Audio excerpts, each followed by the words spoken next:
Welcome to Outside the Bubble, where we at the Launceston Global Shapers Hub help give you an insight to what else is happening in our community and our globe as we've all been staying at home. My name's Adam, and I have with me Ollie from the Global Shapers Hub in Apia in Samoa. So Ollie, how is life in Samoa at the moment? Thanks, Adam. Life has been really good. It's now July, so I'm pretty excited because it's the end of my curatorship at the Apia Hub. And we're quite excited as a community because it means that for the first time since COVID started, we'll be able to gather again and have our regular in-person meetings and get excited about retreats and have the conversation about rolling out programs and projects. So life has been for lack of a better word, getting back to what it was like before in terms of like the flow of things in the hub. As a small business owner, it's also been exciting being able to take bookings again now that the restrictions have eased in Samoa, and being able to see people gather to like collaborate and connect has been exciting because it was a little bit of a stressful period of time not being able to take in people into have people gather in one space. And so I did shift to the online. And although things were great in the sense that we could socially and virtually connect, there's just something so beautifully human about coming together. And that's how I've been like really excited seeing things in Samoa progress over the last couple of weeks. Yeah. Now that's fantastic. And now I know that we've discussed that there didn't have any COVID cases in Samoa, but you still went into a lockdown. And I guess I'd be really interested. What did you see change for the better across the country during that time? What other things do you have to be optimistic about because of that lockdown time? Yeah.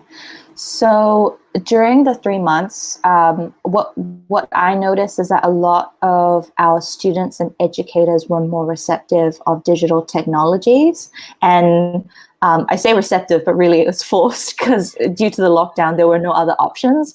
And I found it very interesting having conversations with people about how they're adapting and what they're using.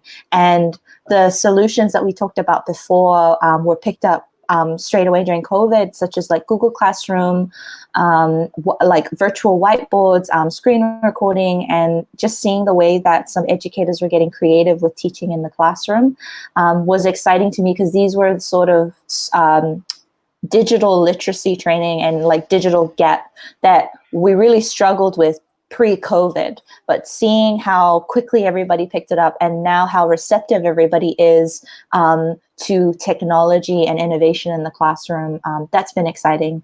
As well as, I mentioned it a bit in like the previous question, but just well-being. So I found that during lockdown and the whole month of May for Mental Health Awareness Month, people started participating a lot more in the push-up challenge because they were all at home, but also because they were at home or in a confined space, they started having conversations. And I myself had conversations because I was being asked questions from my family members who are on Facebook saying like, oh, what's PTSD?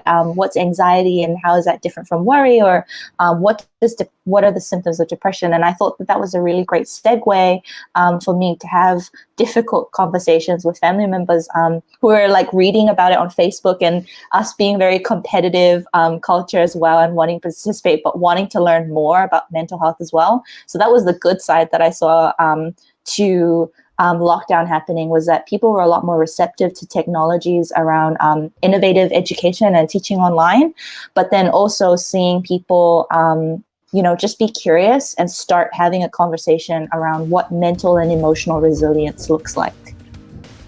Look, that is fantastic to hear, and thank you so much, Ollie, for joining us today. And look, if you want to find out more about what we talked about in our conversation, have a look at the Examiner newspaper where you can read more.